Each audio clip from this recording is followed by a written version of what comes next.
Hello, Give Better fam, as my voice decides to go out. Welcome, welcome, welcome, friends. Come on in. Get in the Zoom room. Get nice and cozy. Make sure you have a tasty beverage. Mine is water. Very exciting over here.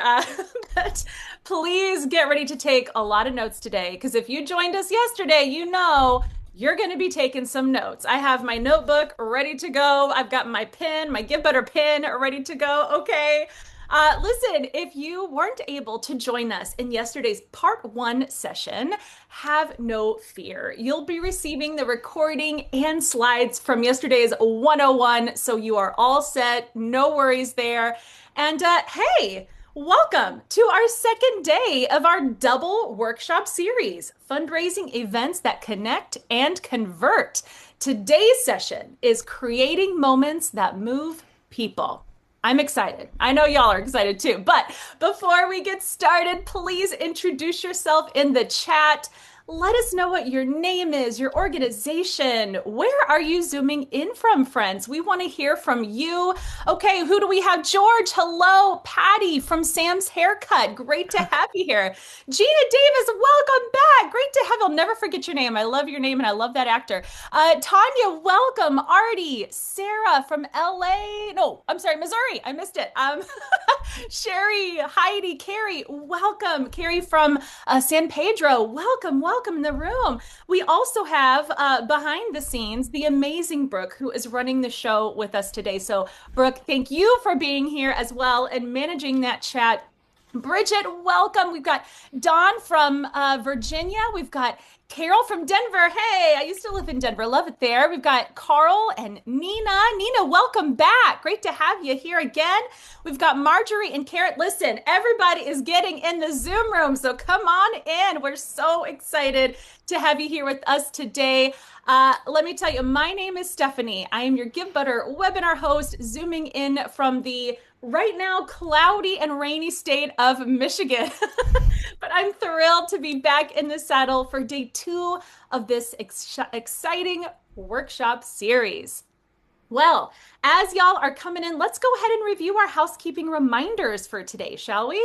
As you know, the recording and slides will be emailed to you after the webinar, so have no fear. Those are coming your way. Please use the Q&A chat to ask your questions. Yesterday, in the last session, we had a lot of questions. Listen, so put those in the Q&A. We're going to get to as many as we're able to, but please do add all of the comments and emojis in the chat. We love to see your message and hear from you. And of course, please keep the chat respectful and kind. Y'all always do anyway. But listen, I also want to take a quick minute and remind you of the many things you can do with the Give Better platform. We are the home for nonprofits with an all-in-one fundraising platform so you can finally ditch those extra tabs and passwords, friends. We have everything you need from robust campaigns, a built-in CRM, and easy-to-use marketing tools for your email, texting, and direct mail communications. We also have a free mobile app that allows you to manage your fundraising, events, and donors all from your iOS or Android device. So sign up today for your free account. And if you already have an account, then welcome, Better Fam. We're so grateful to have you here. And in more good news, you can now send personalized year-end tax receipts to your donors in just minutes. In Give Better, you're able to filter by donor segments, test send reports to preview exactly what donors will see, and enjoy automatic prevention of sending reports to non-donors. Very important. So we're excited to offer this fabulous feature for all of your year-end reporting needs. All right. Okay. Who do we have in the chat here? Gina is back. Penny is here. Marjorie, Carolyn. Oh my goodness. So great to have you all here. Listen. All right, friends. It is time to dive in to part two of our workshop series, Creating Moments That Move People. How lucky are we that our amazing guest is back with us again today? Samantha Swaim has more than 20 years of event planning and fundraising expertise. She founded Swaim Strategies, a fundraising event consultancy in 2004, working internationally with nonprofit organizations to produce impactful events that move missions forward. Samantha is the co-author of Planning a Successful Major Donor Event, is the founder of the annual Elevate Fundraising Event Conference, which is coming up soon, y'all, and is the co-host of the Fundraising Elevator podcast. She is on a mission to support nonprofits in elevating their impact through events. Samantha, we are so excited to have you back for day 2. Well, thank you so much for having me. Stephanie, your enthusiasm is contagious. I'm like sitting here with like a beaming smile. Thank you so much for that lovely introduction. There were so many questions yesterday. And like you said, I am on a mission to help organizations bring people back together. So I'm going to try to leave a little bit more room for more questions today. So hold me accountable, hold me honest to it. We're excited. I'm going to do a little screen share here. Let's make sure my technology is working. Hopefully everyone can see that. Yesterday, we really talked about the basics. Yesterday was 101. We wanted to give you a foundation to build from and talk about things like budgets and building with a purpose and how to engage volunteers. But today we want to go a little bit deeper. And before we do, I want to remind everyone that we have a 2-day deep dive fundraising event school coming up. That is Elevate. Thank you, Stephanie, for the shout out. We want to invite you to be there, and Give Butter has doubled down and said, this is important. We want to make sure you're there. So we're doing a giveaway. Here's a link to the giveaway. Enter your name. If you're around at the end of the day, we will have a drawing, and we will have a second drawing tomorrow because I know sometimes people have to tap out early. So 2 drawing opportunities. We hope you will join us. Let's dive in today. Events, gathering. I want to talk a little bit about the environment we're living in and the case for why it's so important that we think about our events differently. As I said yesterday, we're not raising money the same way we used to. Times have changed. And if you're doing it the way you've always done it, you're doing it wrong. I want to kind of highlight why that is. We're in the midst of something that's been coined a connection recession. We've had sort of 2 elements happening that are moving people further away from our organizations and from each other, honestly. One is that we have a lean into technology where more people are connecting via Zoom, are connecting via cell phone, are on social media. And we have a lean out of gathering in person that happened around the pandemic. And we haven't found ways to bring people back in. And as a result, there is this impact that is happening that friends are less connected. People are indicating a sense of loneliness. They're indicating that they spend less time together in person, especially now that so many of us work from remotely. And that is impacting and showing up in our organizations. And it's showing up in how people give and if they return to our organization. Now, our return rate, our sort of second gift rate is so low right now. And that just emphasizes the need for us to be thinking about how we invite people back in. And the answer or the solution to that is something that's been called social capital. Social capital is an idea that was first introduced by Robert Putnam. He's a social scientist, and he really took a look at how is it that in times of struggle, our nation has been able to rebuild. And it's always been in community. It's always been in collective coming together, people feeling invested, people feeling a sense of belonging. And that is my big argument for why we need to be inviting people back to our organization. If we feel like we're missing safety nets, if we feel like our big security of resources have gone away through loss of grant funds, we need to be bringing people back in and build social capital for opportunity for folks to feel connected. Because when we host events, it's an invitation in. Oftentimes, people get disconnected. They feel like, I believe so strongly in this work, but I don't know how to get involved. And an event is a way to get them back involved. It's a way to invite them in, because when people experience story together and they have an experience in connection, it creates something called collective effervescence. And collective effervescence is a term that was coined by Durkheim, a French philosopher, about the idea that in person, shoulder to shoulder, eye to eye, we can make something bigger than the experience we would have alone. We are literally hardwired to connect. We are hardwired to learn through story. And our events should be an opportunity to tell our stories. And I want to focus on that today because that's the thing that's going to transform your event from just a big party into something that totally builds your movement. Because when people come together to participate, it creates that sense of belonging where they see an opportunity to manifest what they hope in the world. So there's some neuroscience, and I'm going to get nerdy for just a second. I'm not going to get too nerdy. I can get really nerdy, but I just want to introduce you to 3 concepts because this is happening when you gather people in a room together. The first is this concept of mirror neurons. Mirror neurons is this idea that we have the ability to see someone do something and repeat it. And it creates this sense of ease that I know how to participate. This is really interesting when we think about giving in a room, when we think about raising a paddle, when we think about turning in an envelope, when we think about saying yes to volunteering, that there is a connection point that happens where if someone else does it, it's very easy to get a whole bunch of other people to do it.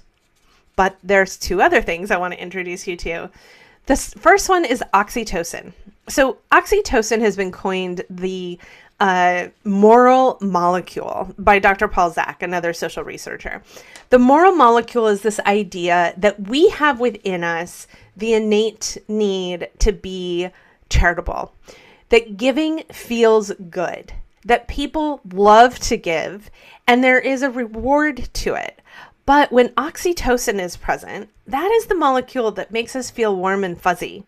That is the hormone coursing through our body that says, yeah, I want to be a part of this. These are my people. I feel a sense of connection. I feel a sense of belonging.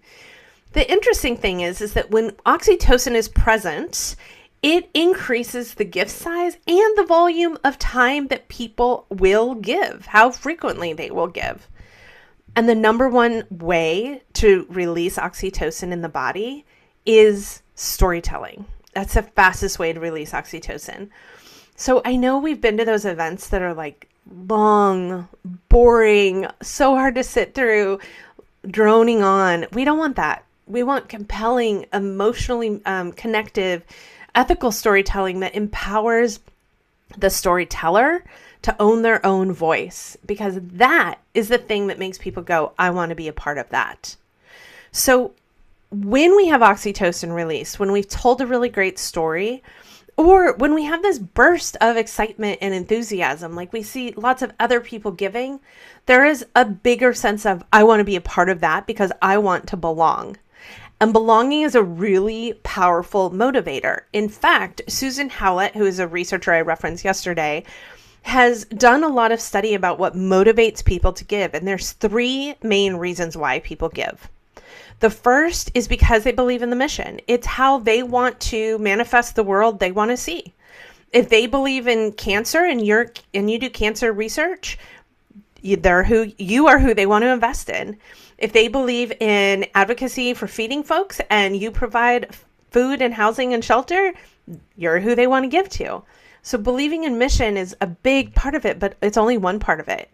I think we think that people give because it's just the right thing to do or because altruism will play in, but that's not the only reason. The second reason people give is to belong, to feel like they're part of something bigger than themselves. Because when I look at the housing crisis, I can't solve that, but I can be a part of the solution. The third thing is to be recognized, to be thanked, to be celebrated, to be seen as a good person in the world doing good. And those are giant motivators, all 3 of those together. And the best part is that we can do all 3 of those live in an event.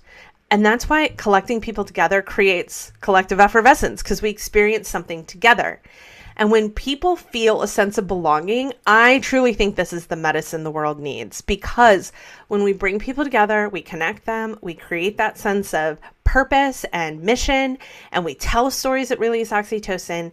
Now you have belonging as the center of the goal, the focus, and all of a sudden all these other things happen, like increased safety, our nervous systems regulate, a sense of co-creation and identity. Like, I am a part of this solution.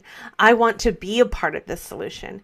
And a deeper sense of trust, both for you, for your organization, for your mission, but also just in community together. So the neuroscience of gathering is a really key critical element for us to think about why gathering should be thoughtful in this time right now. So how do you design for that? Yesterday, I talked about Priya Parker's work about designing for a purpose. And I want to give you a really specific exercise you can do to get to purpose, and then a really concrete example of how another organization applied this. So let's start first with purpose. When I frequently ask people, why are we gathering? The answer is to raise money. And that to me is like a checklist, right? Like, that is one of the goals. But let's go deeper into what is the mission? What is possible when we gather these people together around the mission? What do we want them telling people about our work, about our mission? So we have a peel the onion exercise we recommend. And I'm going to be honest, it's not easy to do.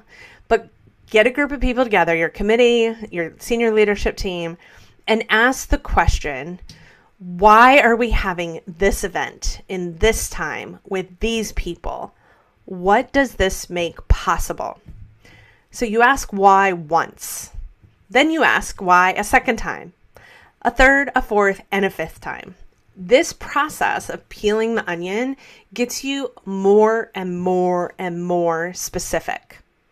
So here is a concrete example of how that plays out. We work with an organization called Community Warehouse. They are a furniture bank that provides furniture to those who have been formerly unhoused, turning a house into a home.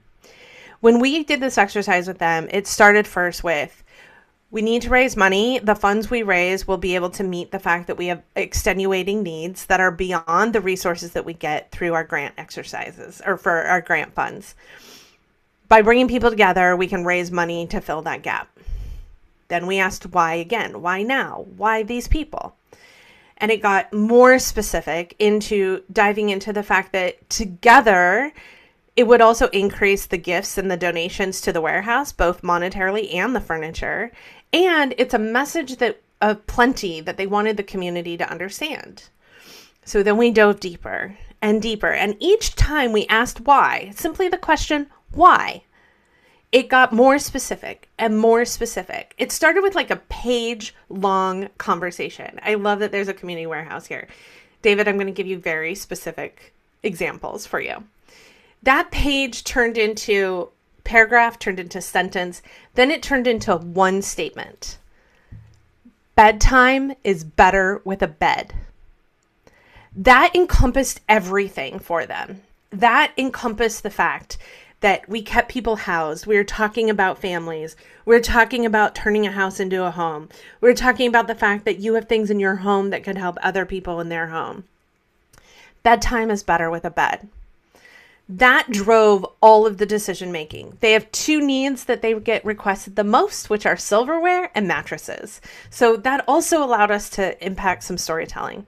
Now, their prior event had been called, this is their warehouse. They fill and empty this warehouse every single day. It's pretty powerful to sort of understand the size. But they used to have an event called the Chair Affair. The Chair Affair was a big gala event in a big ballroom, and the Chair Affair was a repurposing of chairs that they would give to artists. The artists would convert them and turn them into a piece of art, and then they would sell those and bid on them. Well, there was some conflict there. It was turning it into something that was unusable, and it was kind of deterring away from the purpose of the warehouse. They were sort of moving things out of use circulation. And at some point they found that this was very transactional, and a lot of their guests were not there to collect chair art. And so all of a sudden they needed to get back to their why. So we did some brainstorming about how to bridge the divide and still engage those same artists that they already had in sort of their community. And so instead, they developed children's chairs that were donated chairs recreated into pieces of art by the artists with themes. This was the only transaction of the evening. They removed a lot of their other games and activities and auction, and they focused just on this one thing, which was you as a guest could sponsor this chair to go to a kid's home. You got your name on a little tag that went to the chair, to the child, that said, "This chair is gifted to you by Sam." So this became the only transaction, and it was moving things back into circulation. Then, you do need to go to this event, they moved it out of a ballroom and into a warehouse because they wanted to be specific and authentic to them. And that gave them a whole bunch of other opportunities. One, they could change all their marketing to really message the idea that the chair is the gift. They pulled forward this Tiffany blue color to make it really clear that the chair was valuable, that the chair was important. Then it allowed us, because we were in a warehouse, to back up 2 of their trucks into the loading bay. So as guests walked in, they walked past these big trucks that said community warehouse on the side. And inside we had one truck that was empty with no furniture in it and another truck that was totally decked out with furniture. And we gave people the opportunity to experience the shopping experience that their clients have. Now, in this, we put some signage up to help them understand that you can help transform empty rooms into places of hope, comfort, and belonging. We gave them an iPad to go through the exercise of the shopping experience and talk about how many items they get to choose from and what typically is in the inventory. And you can see in the storytelling here, we had one toy that was both in the empty truck and in the full truck to make it clear that this was a transformation of a single space that was possible because of their support. Then when we brought them into the room, you might notice there is something missing from this table. Silverware. It's one of their most requested items. So we served soup and we started the program. And just as folks were starting to look under their plate and look around for a waiter to ask for silverware to try to figure out how to eat their soup, we then introduced to them that silverware is the number one need in the warehouse.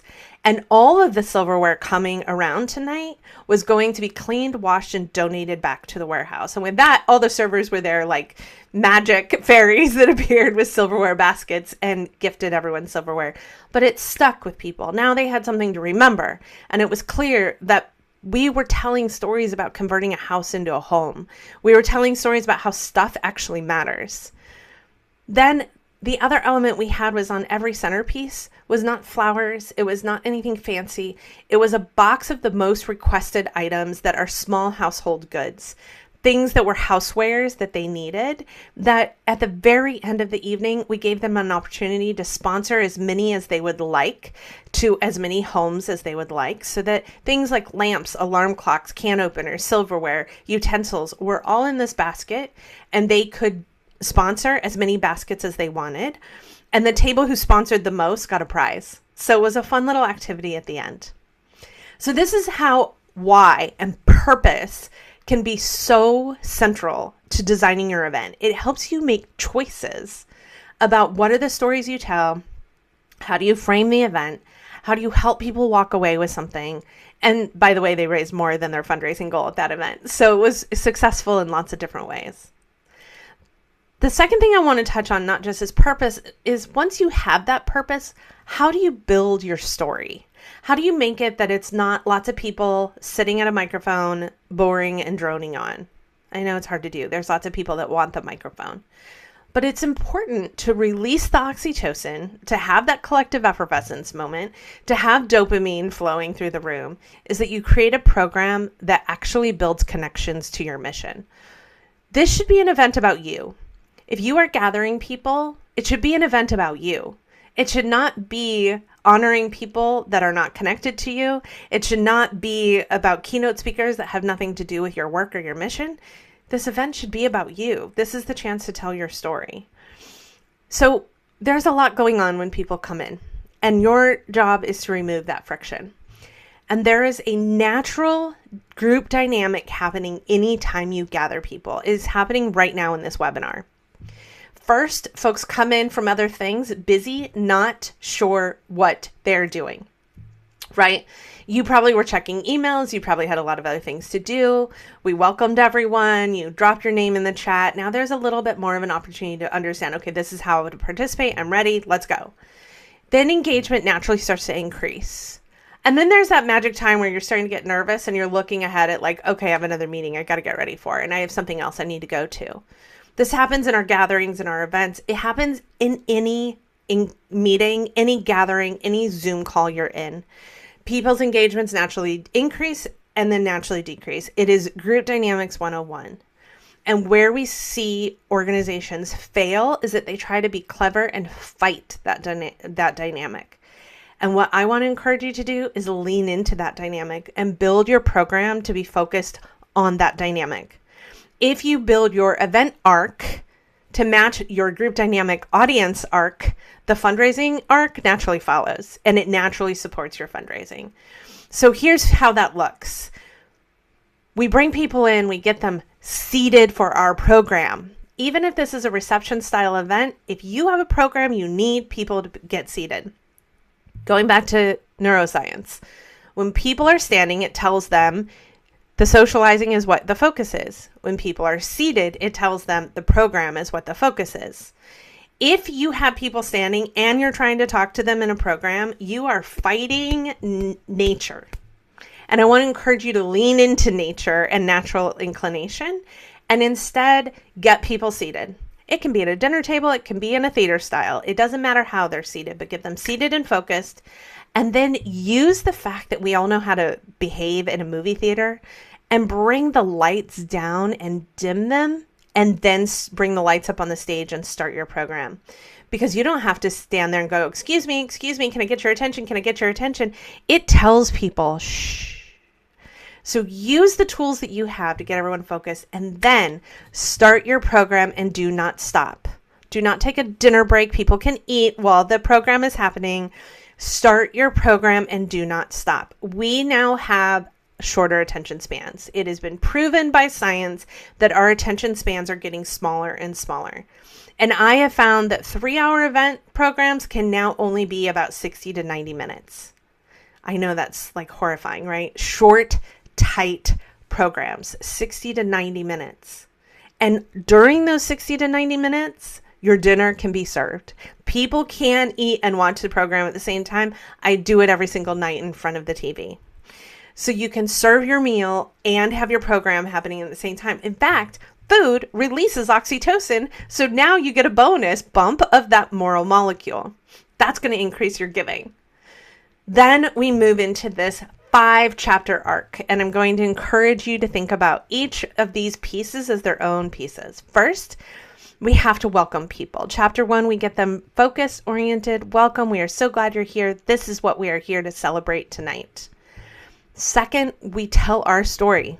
This is about your organization. Too often, we assume that everyone in the room knows what we do, and it's not accurate. Maybe your major donors know, maybe your board members know, but not everyone knows. So you want to make sure that you are telling your story. I think this is 8 minutes. That's it. And it's 2 things. The ideal is to have a person telling and a video showing. So typically we will show a video and we will have an executive director speak. Now I'm trying to build momentum toward my fundraising, and I'm trying to increase that energy in the room right at the time that everyone's energy is already naturally growing and increasing. So I'm going to position whatever is the most exciting thing last in my show and tell. If the video is best, it goes last. If the executive director knows how to get everyone pumped up, they're going last. But once we welcome everyone, I always use an MC because the MC can make sure there's no dead air. MC welcomes everyone and introduces to the stage your executive director. They tell about their vision and what we're here supporting, and then you show a video that shows people and gives them that emotional, connective way to understand your programs and your service offerings. This is the video that shows what you do. This is the video that ties into your programs and why they're important. Then we dive into the fundraising, because now that everyone is rooted in who you are and the problems you solve on your mission, we dive into the fundraising. And the fundraising can be that paddle raise. It can be a live auction.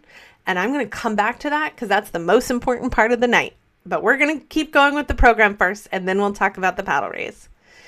Then after the fundraising, after everyone knows who you are, what they're there to support, what the vision is, what the programs are, and they've raised money and it felt good because it was raised at the top of that energy arc where it just feels buzzy and exciting to give. Now you can have everything else.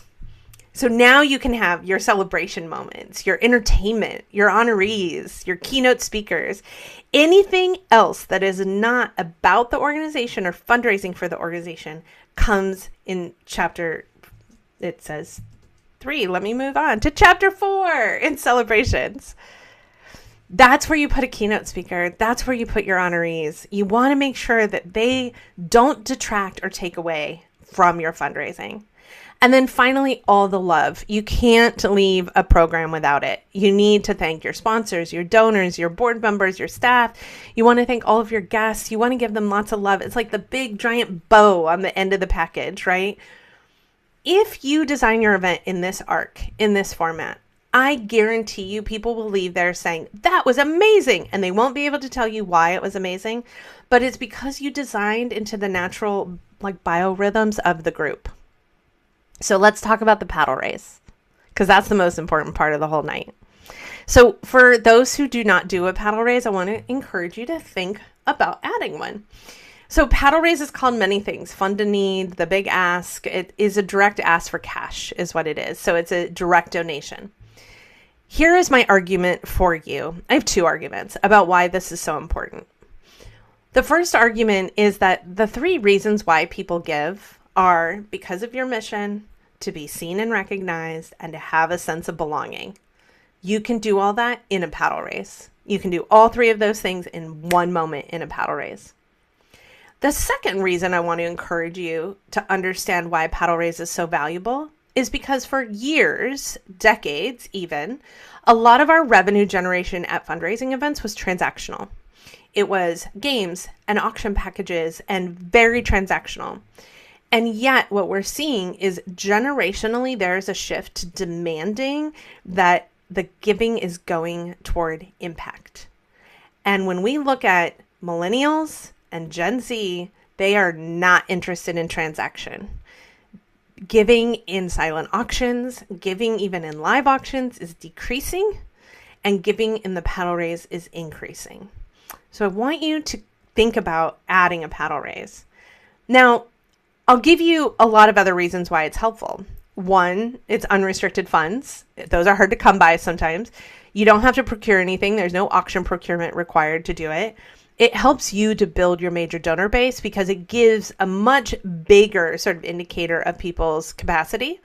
And also it is that magic science of the brain that when you have a call to action, it gives the brain relief. You've been telling everyone about the problems you solve, about the goals that you have, about the vision for the work. But if you don't give people a way to be a part of it, where are they there? The call to action, the paddle raise, is that moment to have a sense of satisfaction, which is so critical. So how do you do a paddle raise effectively? Well, there's a lot that we could go into. I have an entire library of resources I'm going to share with you, but let me give you the basics. There's 3 key elements. You need a story, you need an ask, which is your call to action, and then you need your collection. So let's walk through each of these first of all. Story. There is so much research on story, and I could cite so many different studies, but I want to give you one in particular, and that is so frequently we tell the story of how many people we serve. We tell the story of how much need there is. And yet, when we tell one person's story, most importantly, when that person tells their story, like Betty here, Betty is sharing her story of her work with an organization, that person can create a tighter, more empathetic, more audience engaging story than any number possibly can. And that is because the traditional hero's journey arc, where there was a need, your organization was a part of the solution, and now they have resolution, taps directly into the piece of the brain that makes decisions, like decisions to give.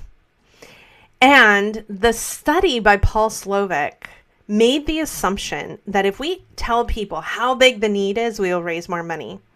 So they did a bunch of testing over years, and then this study got repeated at Virginia Tech. And this study said, we're going to tell a big case study and ask for giving. And then we're going to tell the story of one person and ask for giving. And they were talking about food insecurity. So they told the story of 14,000 children in a community living every day without food insecurity. And they talked about the global system impact that was having, the stress on healthcare, the stress on education, the lower education results, the stress on families, the impact to working families that was creating a crisis for. Then they told the story of one person, one little girl impacted. And in her story, they talked about the fact that this organization had been a resource for her. And they talked about her grades going up. They talked about her parents being able to go back to work. They talked about her health improving. So they told the story of one and many. And what they found with many, barely anyone gave. And they asked people why. And the answer was, I'm not a billionaire. I can't solve world hunger. What difference does it make? When they told the story of one, people gave so much more than they expected. And they said, well, if my $1 can make a difference, my $10 is going to make a bigger difference, and $100 could totally impact her life. So I'm in. So the one person's story made a huge impact. As soon as they entered the statistic into the picture, it dropped by 50%. Because we typically are processing statistics from a different part of our brain. We're listening to someone's story from the center of our brain that is the place where we make decisions from. It's the belief core of our brain. It's where dopamine and oxytocin are generated from. But when we enter statistics, we're moving to the outer core of our brain, the rational layer of our brain, the layer that says, what good can I do? And what is my money worth? And do I really have the money to spend? And we suppress giving significantly. So the one person story is the start of your paddle raise. Then that call to action.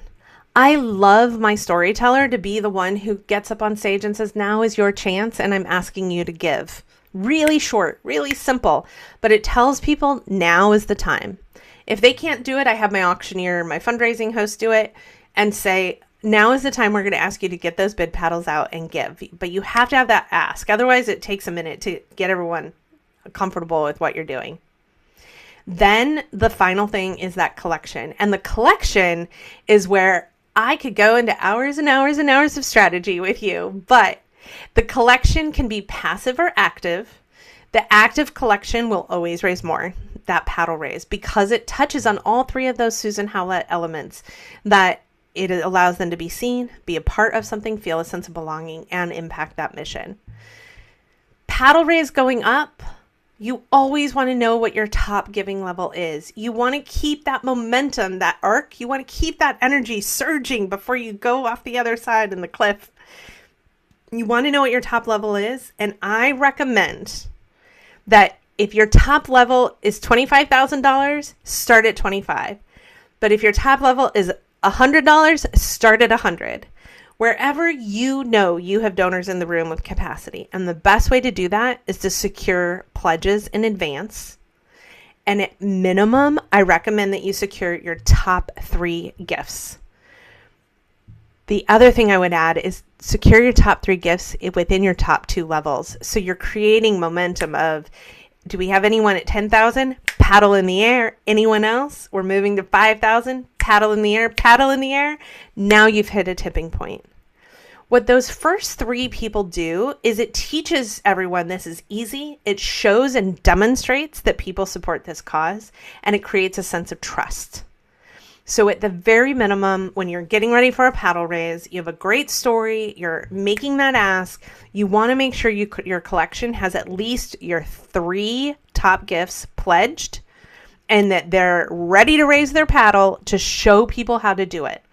As soon as paddles don't get raised, what happens is crickets. And then you suck the energy out of the room. and then you lose all your momentum and you just created a whole bunch of distrust.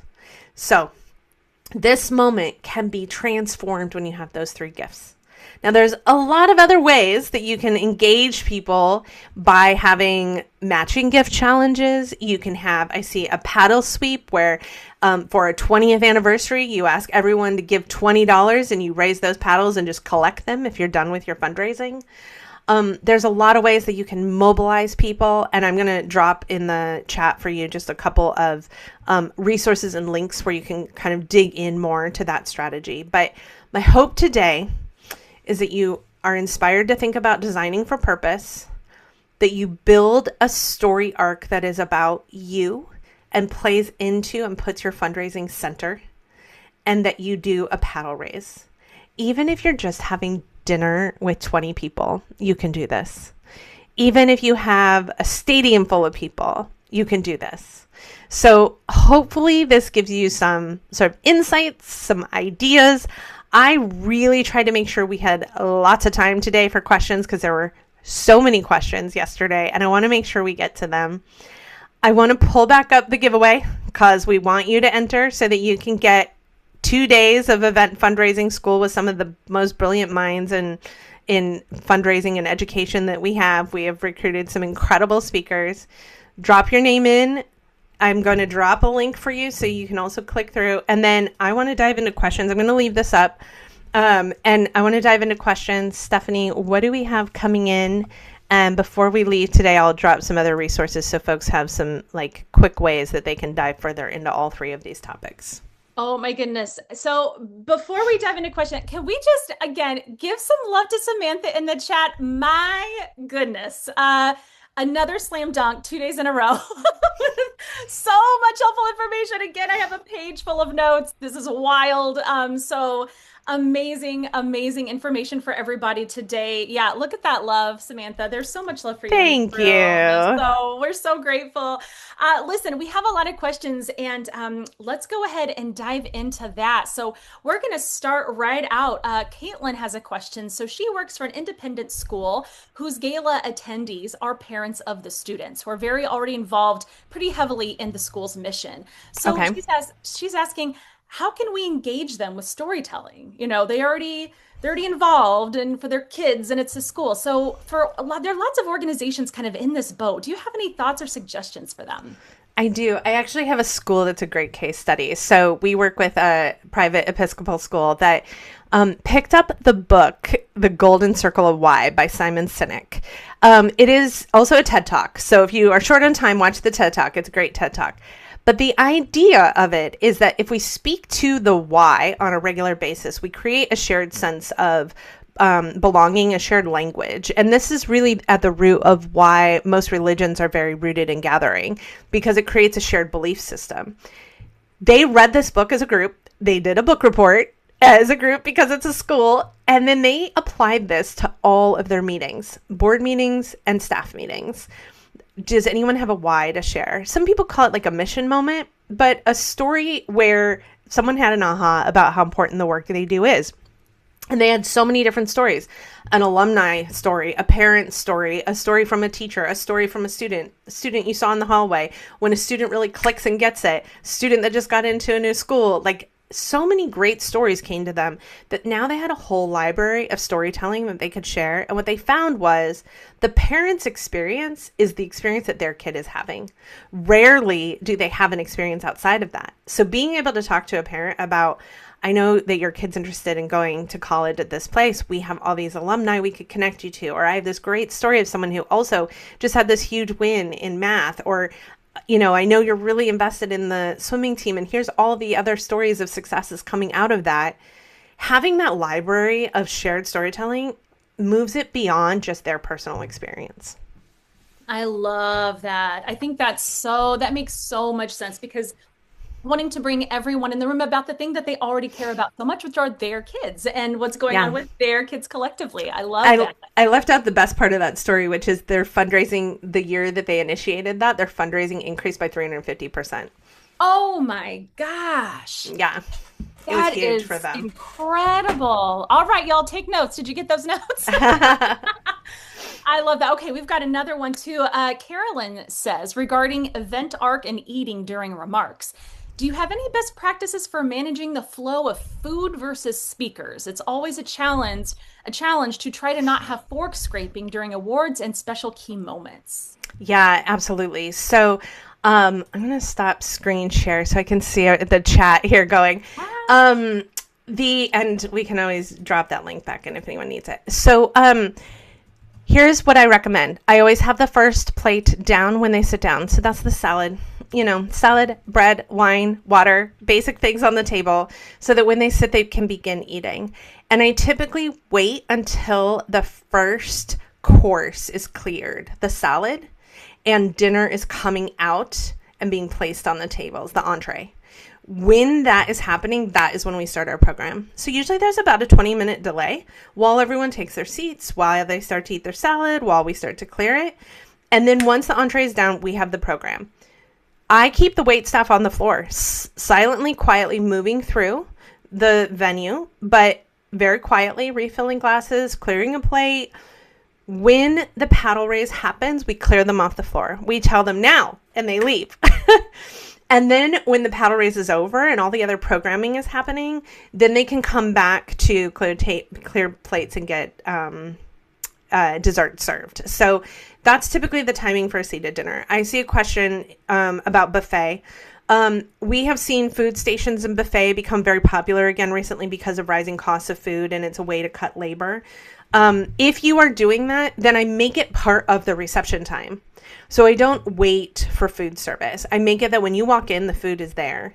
And then there's a designated time that the program starts. So if the reception is an hour or 90 minutes, then we have literally up on the screen in the mix of like sponsor logos and thank yous that are rotating, we have one that comes up that says our program starts at 7. And so it's very clear, and we invite folks to take their seats for the program. And by then, most of them can bring a plate if they are still eating, but by then a lot of them have already consumed their meal. Yeah, that makes a lot of sense. And I like the timing too, like you had mentioned. I love that you're very like when it comes to like really making sure that it's a great experience, that you're timing everything just right. So Trying, yes. I think it's important. I think that's important. I love that. Great. I hope that was helpful there, Carolyn. Caitlin says, we're hearing from some of our parents that they feel icky when there's a paddle raise because it feels like a show of wealth. What do you think about that, Samantha? Like, what are your thoughts on that? Yeah, I think it's important that you think about who your audience is and how to make it not feel icky.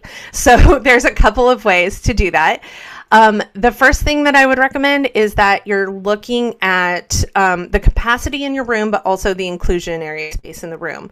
So, for example, I have I'm trying to think, I can't pull it up that easily, but on Swaim Strategy's YouTube page, we have a demo that shows you an event where it was a community-centric event with a huge diversity of givers in that room.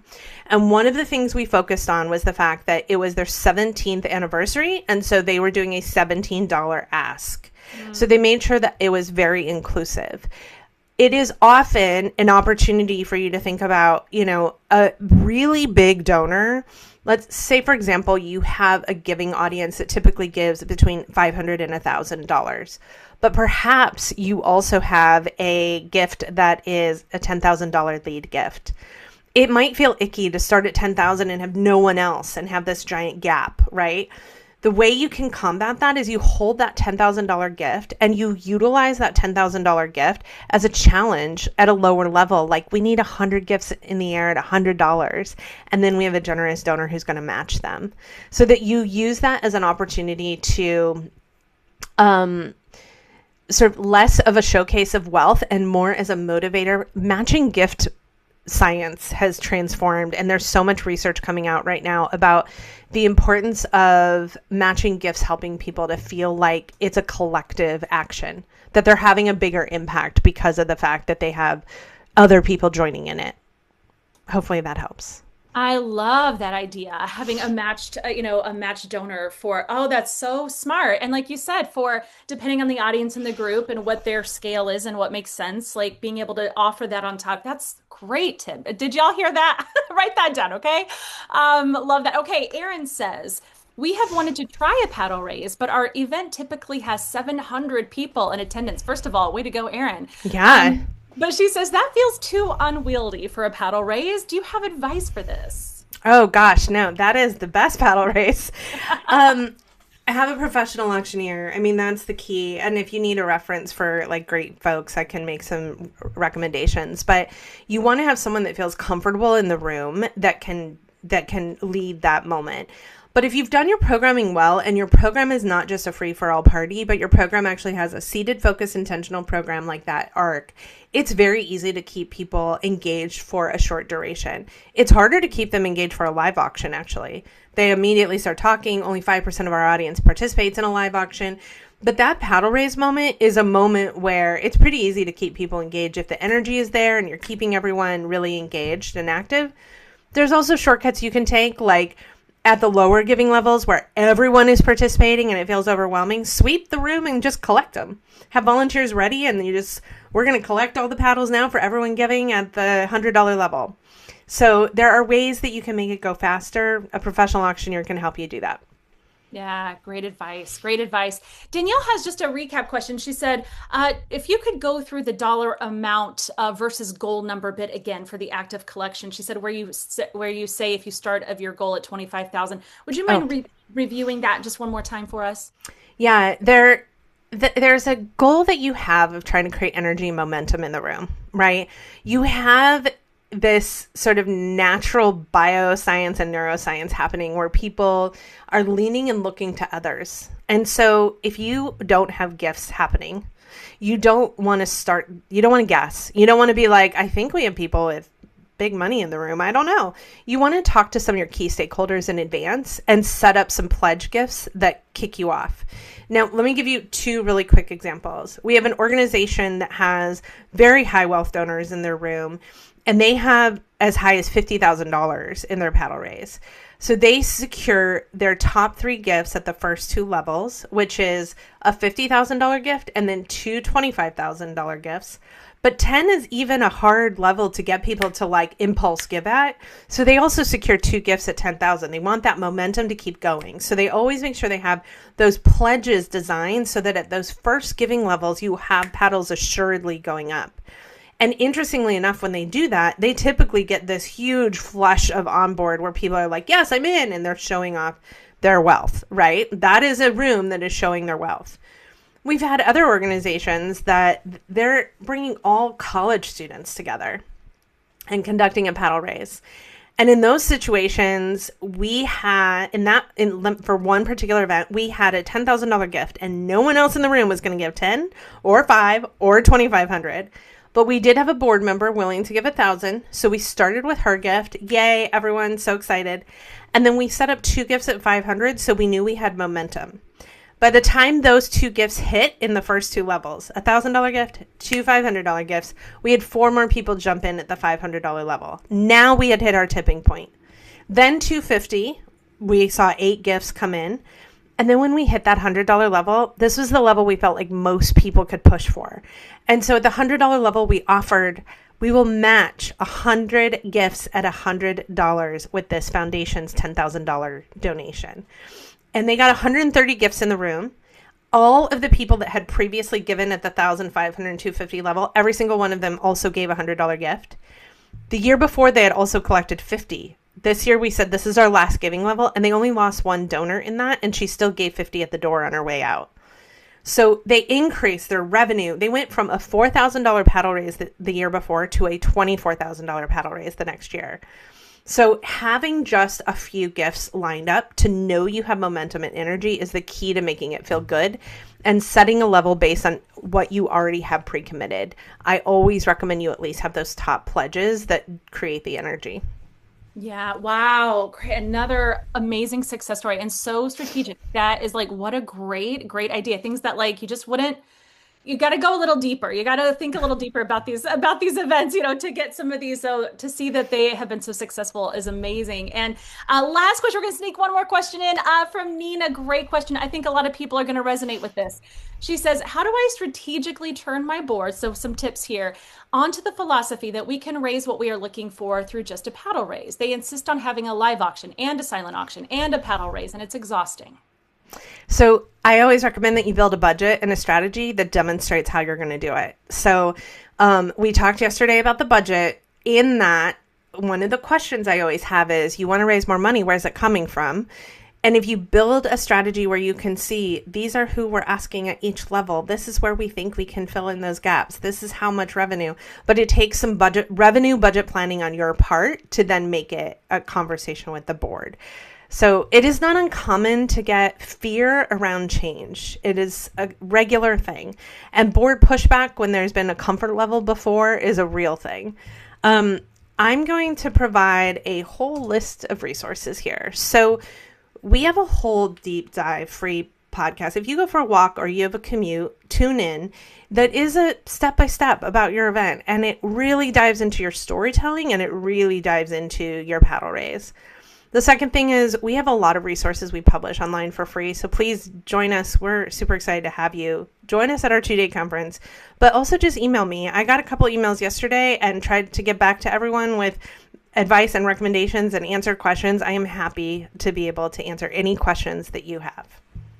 Amazing. Amazing. Thank you, Samantha, so much. Okay, but don't go anywhere because we're not done yet. Samantha, who is the lucky winner from today's poll here? Well, I have a magic tech fairy behind the scenes here helping me out, and I have 2 winners today. So we have Danielle Gordon-Vitrone from BUCM. So Danielle, I will send you an email. I'm super excited to have you join us. And then we also have Veronica Garcia at Avenue CDC. Hey, amazing. Congratulations, you two. That is so exciting. Well, I know yesterday's winner messaged me. Nikki messaged me and said, I almost missed my name. So I'm going to say the 2 names again. We have Danielle and Veronica. So Veronica Garcia and let me get Danielle's last name, Danielle Gordon-Vitrone. I will email you so you have all the follow-up. But thank you all for tuning in for these 2 days. And hopefully there's lots of resources that'll at least get the creative juices flowing. Oh my goodness. Listen, look at that. Look at that chat, Samantha. Look at that chat. This has been an incredible workshop. Am I right, friends? Yeah, exactly. So helpful. Congrats.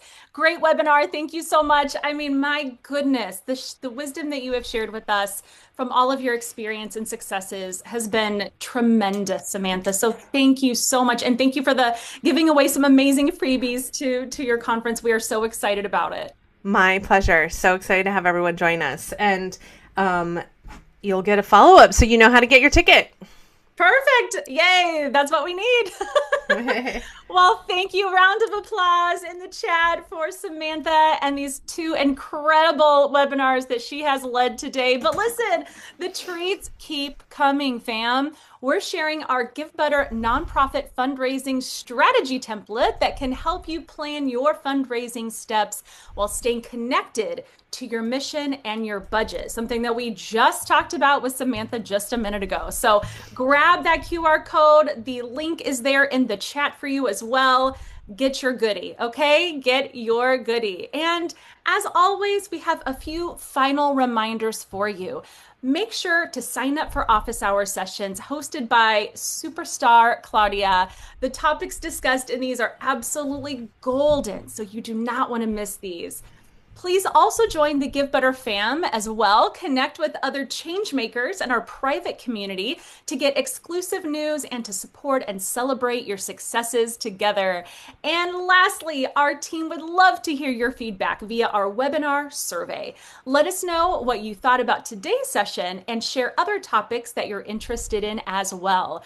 Thank you, thank you, thank you for joining us today, friends. We look so forward to seeing you next month. In the meantime, happy event planning, okay?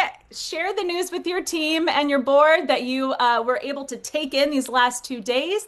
Those slides and recordings are coming your way. Have no fear. And definitely check out Samantha's amazing event, all right? Get in there. So thank you. Have a great rest of your week, friends, and we'll see you in March.